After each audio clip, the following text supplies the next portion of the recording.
నమస్తే, welcome to 10 TV.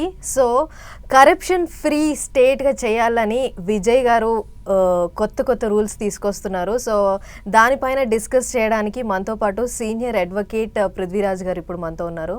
Sir నమస్తే. నమస్తే సార్. సో రీసెంట్గా మనం చూస్తూ ఉన్నాము కొత్తగా విజయ్ గారు పాలనలోకి. సో ఆయన కొత్త రూల్స్ తీసుకొస్తున్నారు. సో కరప్షన్ ఫ్రీ అనేది సార్ ఇది వర్కౌట్ అవుతుందా లేదా? ఇనిషియేట్ అయితే చేస్తున్నారు విజయ్ గారు, కానీ ఎంతవరకు వర్కౌట్ అవుతుందని మీరు అనుకుంటున్నారు సార్? విజయ్ గారు పాలనలోకి వచ్చేటప్పుడు ఆయన ఒక్కసారి మనం ఆయన ప్రచారం చూసుకుంటే కనుక ఆయన ఇచ్చిన పబ్లిక్ స్పీచెస్లో మెయిన్ కాన్సన్ట్రేషన్ కరప్షన్ మీద ఉందమ్మా. విజిల్ అవుట్ అన్నాడు ఆయన. విజిల్ అవుట్, కరప్షన్ కోసం మీరు విజిల్ వేయండి, పారిపోతారన్నాడు. పరిపాలనలోకి వచ్చాడు. 108 ఎమ్మెల్యేస్ వచ్చారు. తర్వాత కొంతమంది ఎలియన్స్ హెల్ప్ తీసుకున్నాడు. మొత్తానికి పాలనలోకి వచ్చాడు. పాలనలోకి వచ్చి 1 వీక్, విత్ ఇన్ 1 వీకే ఉంది, మరి 1 వీక్ అయి ఉంటుంది. విజయ్ గారు ఏమన్నారంటే కరప్షన్ని లేకుండా చేసేటువంటి సిస్టమ్ తీసుకొస్తాను. అది ఓత్ అయింది. కరప్షన్ అన్నది రాకుండా చూసుకునే ఏర్పాటు. ఆ ఓత్ తీసుకునే దాన్ని ప్రాక్టికల్గా చేయడం కోసం ఏం చేయాలి? ఒకటి మర్చిపోకూడదమ్మా, he's not a elder blood, he's young blood. Young బ్లడ్కి కొన్ని రకాలైనటువంటి దాని మీద పోరాటం చేయాలి అనేటువంటి ఒక జిల్ ఉంటుంది. ఇప్పుడు చీఫ్ మినిస్టర్గా వచ్చినటువంటి యాక్టర్స్ని తీసుకుందాం. నో డౌట్ విజయ్ గారు ఫేమస్ యాక్టర్. అదే స్థాయిలో వచ్చినటువంటి యాక్టర్స్ తీసుకుంటే ఎన్టీ రామారావు గారిని కావచ్చు, లేకపోతే అక్కడ ఉండేటువంటి తమిళనాడు ప్రీవియస్ లీడర్స్ ఎవరైతే సినిమా యాక్టర్స్ నుంచి జయలలిత గారు కానీ, లేకపోతే అంతకుముందు ఉండే సీఎంస్ ఎవరైతే ఫిలిం ఇండస్ట్రీస్ నుంచి వచ్చినవారు ఎంజీఆర్ కానీ, వాళ్ళందరూ ఒక ఏజ్ దాటాక వచ్చారు.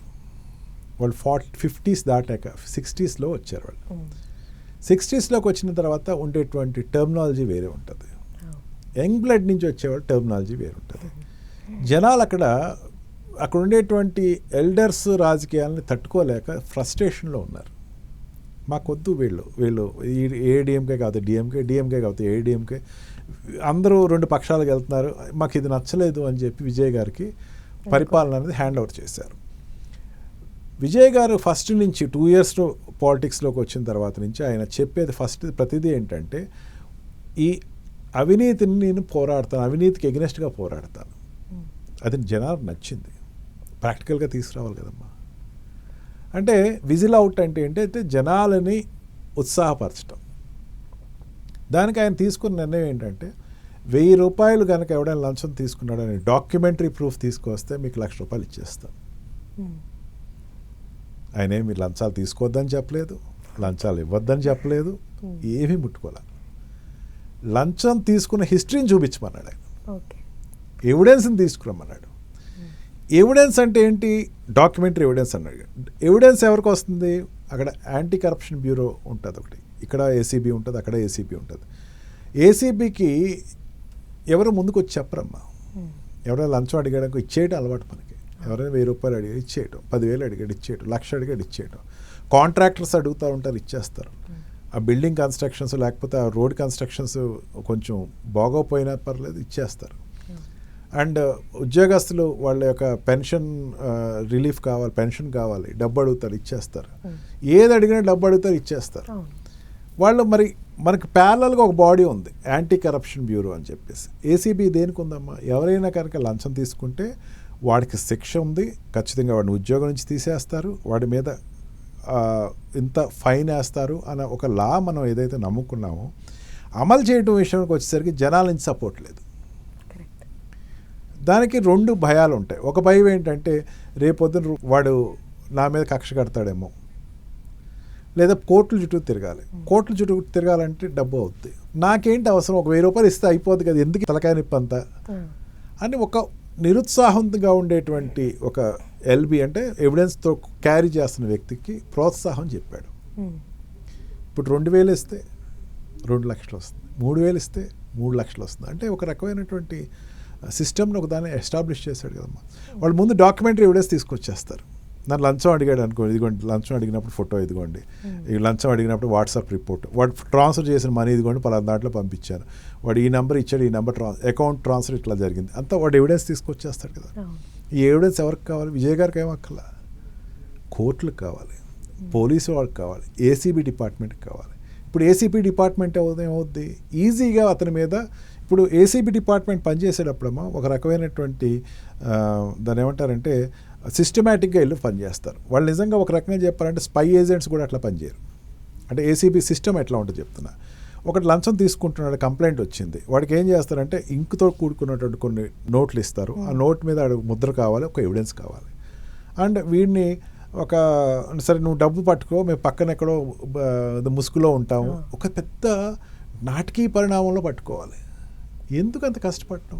అంత కష్టపడితే కొన్ని ఒక్కొక్కసారి ఆ లంచం తీసుకునేవాడు పారిపోతాడు. కాదు, నువ్వే లంచం ఇచ్చేవాడికే యాక్టివేట్ చేయి. నీకు ఏదైనా ఇబ్బంది ఉందా, 1000 రూపాయలకి 1,00,000 రూపాయలు నేను ఇస్తాను, పట్టుకో ముందు.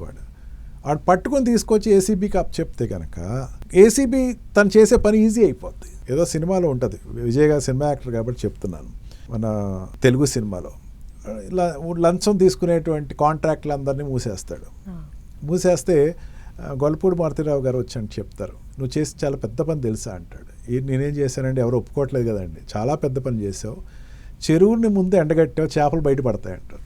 పబ్లిక్ని అవేర్ చేసావు, పబ్లిక్ ఒక రకమైన సిస్టమ్ క్రియేట్ చేసావు, ఆటోమేటిక్గా జనాలు చూసుకుంటారు వాళ్ళు ఏం చేయాలో. విజిల్ అవుట్, నువ్వు విజిల్ వేసావు, ఖచ్చితంగా వాళ్ళు ఫాలో అవుతారు. సో సార్, ఇది గనక వర్కౌట్ అయితే అన్ని స్టేట్స్కి ఇది అమలు చేసే అవకాశం ఏమైనా ఉందనుకుంటారా? ఖచ్చితంగా ఉందమ్మా. దాన్ని ఏదైనా సరే అమ్మా పబ్లిక్కి రిలేటెడ్గా ఒక ఇప్పుడు మనం ఈ ఆమ్ ఆద్మీ పార్టీ వచ్చింది.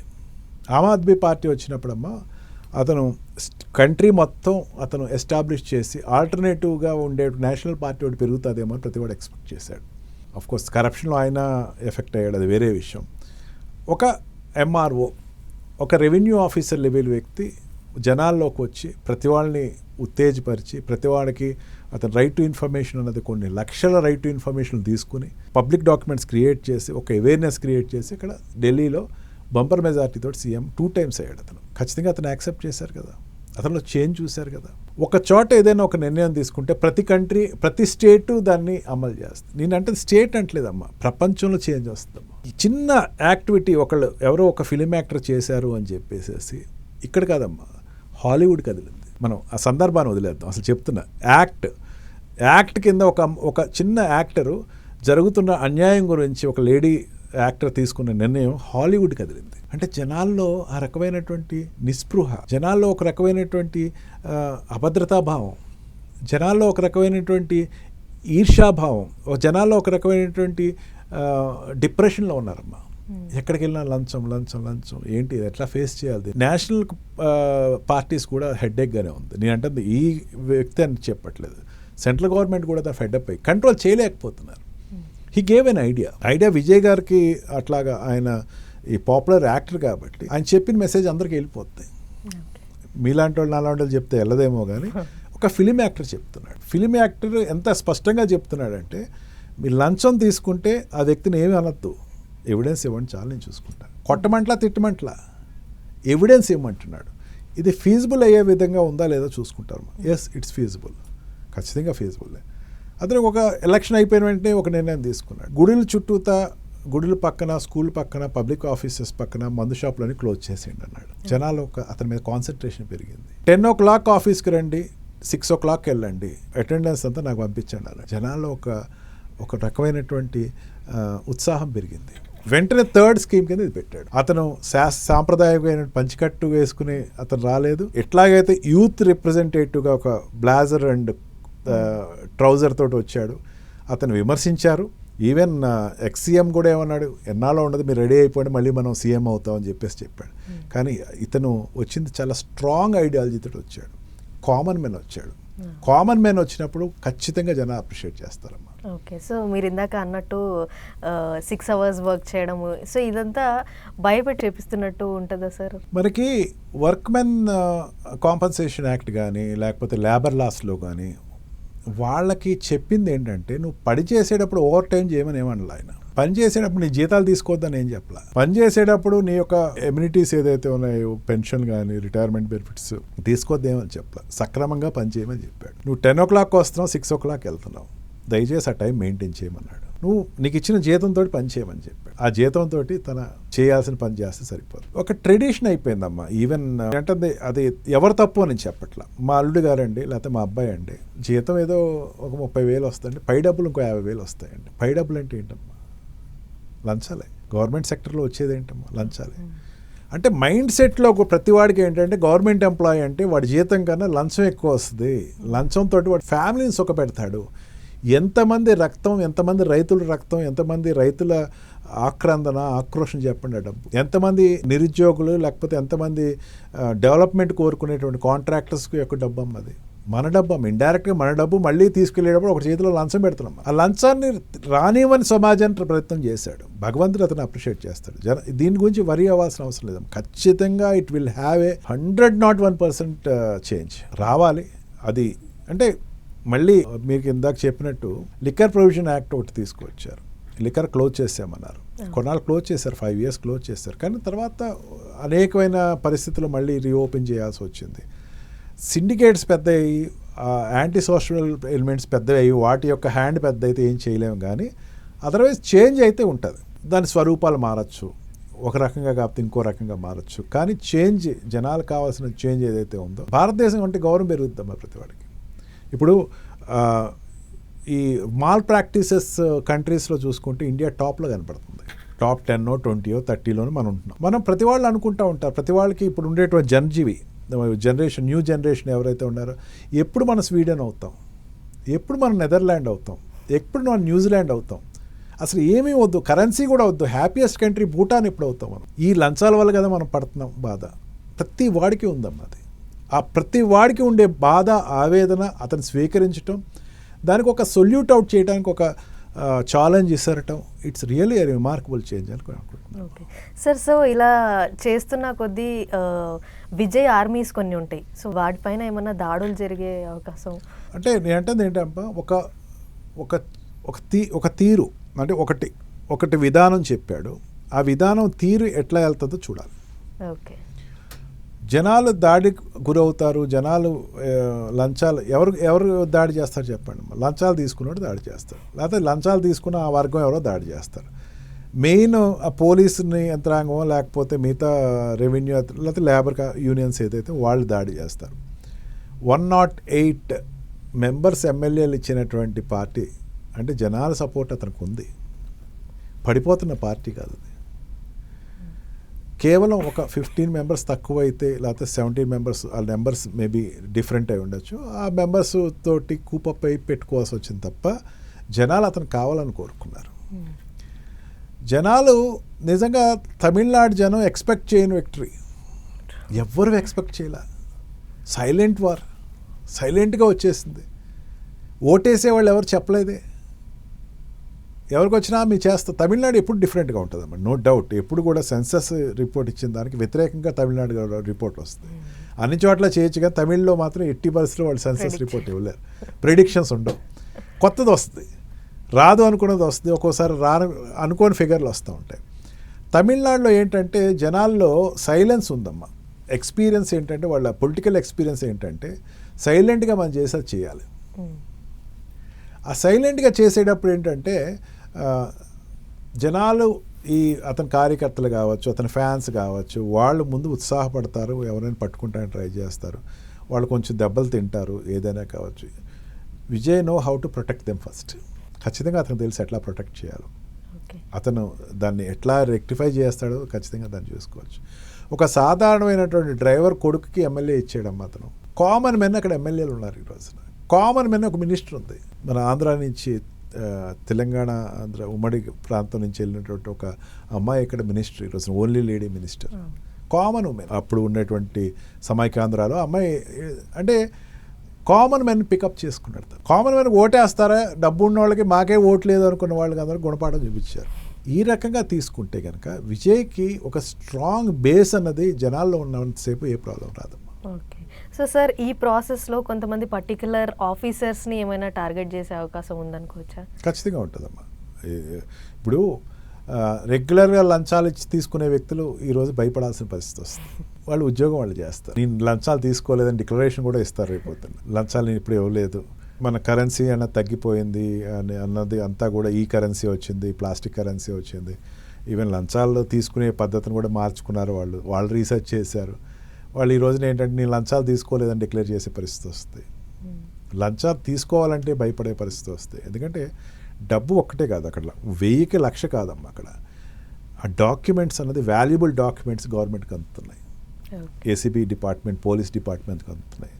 అవి అందక వాళ్ళు చాలా ఇబ్బంది పడుతున్నారు. కోర్టులో కేసుకి వెళ్ళిన తర్వాత డాక్యుమెంట్స్ లేక కేసులు కొట్టేసి బోర్డు కనబడుతున్నాయి. లేకపోతే వాడు లంచం తీసుకున్నటువంటి ఆఫీసర్ ఎవరైనా ఉన్నారంటే ఏం సాక్ష్యం ఉందో అతని మీద ఉన్న అభియోగం చేశారు, మా ఎంప్లాయీని అభియోగం చేశారు తప్ప ఏం లేదని చెప్పేసి తప్పించుకునేటువంటి పరిస్థితి. ఇప్పుడు మమతా బెనర్జీ గవర్నమెంట్ ఉందమ్మా. మమతా బెనర్జీ గవర్నమెంట్ అనేకమైనటువంటి మానభంగాలు అక్కడ జరుగుతూ ఉంటే ఆవిడ ఏమందంటే చచ్చా అట్లాంటిది ఏం జరగలేదని చెప్పింది. అందరూ కుట్రపూర్వకంగా ఆ ఆఫీసర్ల మీద లేకపోతే ఆ వ్యక్తుల మీద చెప్తున్నారు. ఇదంతా ఎవిడెన్స్ లేకపోవటం వల్ల ఎవిడెన్స్ వచ్చేస్తుంది. ఎవిడెన్స్ వస్తే వాళ్ళు ఇంకా మాట్లాడటానికి ఉండదు. అట్లాగా ఎవిడెన్స్ మీద అతను కాన్సన్ట్రేట్ చేశాడు కాబట్టి ప్రోగ్రామ్ ఖచ్చితంగా సక్సెస్ అవుతుంది. 1000కి 1,00,000 కాదమ్మా, 1000కి 1,00,000 ఇచ్చినా సరే దొరకని ఇన్ఫర్మేషన్ గవర్నమెంట్కి వస్తుంది. అది ముఖ్యం. సో సార్, ఈ విత్ ఎవిడెన్స్ చూపించిన తర్వాత ఈ ఫైర్డ్ కానీ డిస్మిస్ అంటే ఆఫీసర్ని డిస్మిస్ చేయడం, ఫైర్ చేయడం, ఆ ప్రాసెస్ ఎలా జరుగుతుంది అనుకోవచ్చు? ఏసీబీ కనుక ఒకసారి ట్రాప్ తీసుకున్న తర్వాత ఇమీడియట్గా అతన్ని సస్పెండ్ చేసేస్తారమ్మా. ఎంప్లాయీని సస్పెండ్ చేసిన తర్వాత అతని మీద ఒక ఎంక్వైరీ కమిటీ వేస్తారు. ఎంక్వైరీ కమిటీలో ఆల్రెడీ డాక్యుమెంటరీ ఎవిడెన్స్ ఉంటాయి కాబట్టి ఎంక్వైరీ కమిటీలో చూసిన తర్వాత ఏంటంటే టెర్మినేట్ చేసేస్తారు జాబ్ నుంచి. రెగ్యులేషన్స్ ఉంటాయి. ఆ రెగ్యులేషన్స్ ప్రకారం ఎంక్వైరీ డిపార్ట్మెంట్స్ ప్రతి డిపార్ట్మెంట్లోనూ ఉండేటువంటి విజిలెన్స్ డిపార్ట్మెంట్స్ ఉంటాయి. విజిలెన్స్ డిపార్ట్మెంట్ తీసుకుంటుంది, టెర్మినేట్ చేస్తారు. లేకపోతే సస్పెన్షన్ పీరియడ్లో ఉంటాడు, డ్యూటీ కట్టినటానికి అవకాశం ఉండదు. అండ్ ఒక్కసారి కనుక రెడ్ హ్యాండ్గా దొరికిన వ్యక్తి మళ్ళీ జాబ్ చేయాలి అంటే కనుక ఏదో చాలా అసాధారణమైన కండిషన్ తప్ప మామూలుగా జాబ్ చేయరు. చాలామంది ఏంటమ్మా ఇప్పుడు లంచం తీసుకునే ఆఫీసర్స్ ఎవరైతే ఉన్నారో చాలామంది ఎట్లా ఉంటుందంటే వాళ్ళు మళ్ళీ రికమెండేషన్ తోటి మళ్ళీ ఆ ప్లేస్మెంట్లోకి వెళ్ళిపోతారు. మెయిన్ ఏంటంటే లంచం తీసుకుంటానికి చూపించే ఆధారాలు లేక. నేను అదే అంటున్నారు, విజయ్ తీసుకున్న నిర్ణయంలో గొప్పతనం ఏంటంటే ఆధారం ఎదుగుతున్నాడు. ఫస్ట్ లంచం ఇచ్చానండి, లంచం తీసుకున్నాడు అని అడిగి కూడా కంప్లైంట్ ఇస్తే సస్పెండ్ చేస్తారు, తర్వాత ట్రాన్స్ఫర్ చేసి వేరే డిపార్ట్మెంట్ పంపిస్తారు. తర్వాత డైల్యూట్ అయిపోద్ది. ఆ వ్యక్తితో రాజీ పడిన తర్వాత లేదంటే డాక్యుమెంటరీ ఎవిడెన్స్ ఏం లేవు కదండి అంటాడు. దాంతో ఆటోమేటిక్గా యూనియన్స్ ఇంటర్ఫియర్ అవుతుంది, జాబ్ ఇచ్చేస్తారు. కానీ ఇప్పుడు తను తీసుకుంటుంది ఎవిడెన్స్ అంటే తనకి సలహా ఇచ్చినటువంటి ఐఏఎస్ ఆఫీసర్స్ కానీ తను వచ్చిన ఆలోచనని ఒక రకమైన కన్స్ట్రక్టివ్గా తీసుకొచ్చినటువంటి డిపార్ట్మెంట్కి ముందు హ్యాట్స్ ఆఫ్ చెప్పచ్చు. సో సార్, కొంచెం క్లియర్గా చెప్తారా, సస్పెన్షన్స్ అనేది ఏ సిచ్యువేషన్లో జరగవచ్చు, డిస్మిస్ అనేది ఎప్పుడు జరుగుతుంది? ఒక వ్యక్తి ₹1 తీసుకున్న ఎవరి దగ్గర నుంచి లంచం తీసుకున్నా సరే ముందు అతన్ని సస్పెండ్ చేస్తారు జాబ్ నుంచి. అభియోగం వచ్చిన తర్వాత నిరూపించుకుంటాక అతనికి షోకేజ్ నోటీస్ ఇస్తారు. షోకేజ్ నోటీస్ ఇచ్చిన వెంటనే సస్పెండ్ చేస్తారు. ప్రతిసారి సస్పెండ్ చేయాలని ఏం లేదు. జాబ్ చేయి కాకపోతే ట్రాన్స్ఫర్ చేస్తున్నాను, వేరే చోటుకి ట్రాన్స్ఫర్ చేస్తారు. లేదు, అభియోగం నిజంగా కొంచెం కనపడుతుంది అతని మీద, అతని ప్రీవియస్ కూడా అతని మీద కొన్ని ఎంక్వైరీస్ ఉన్నాయి, కొన్ని అతని మీద రిమార్క్స్ ఉన్నాయంటే వెంటనే సస్పెండ్ చేస్తారు. సస్పెండ్ చేసిన 1 ఇయర్ లోపల 6 months లోపల ఖచ్చితంగా అతని మీద ఎంక్వైరీ కమిటీ కూర్చుంటే ఎంక్వైరీ కమిటీలో అతన్ని ఎక్స్ప్లెనేషన్ అడుగుతారు. ఎక్స్ప్లెనేషన్ అడిగిన తర్వాత ప్రూవ్డ్ అని తెలిస్తే కనుక వన్స్ ఇట్ ఈస్ ప్రూవ్డ్ అని తెలిస్తే వెంటనే టెర్మినేట్ చేసేస్తారు జాబ్ నుంచి. అది అడ్మినిస్ట్రేషన్ ప్రాసెస్ అమ్మా, మనకి ఇండియన్ అడ్మినిస్ట్రేషన్ ప్రాసెస్ ఉండేటువంటి ఒక విధానం కింద చెప్పచ్చమ్మా దీంట్లో.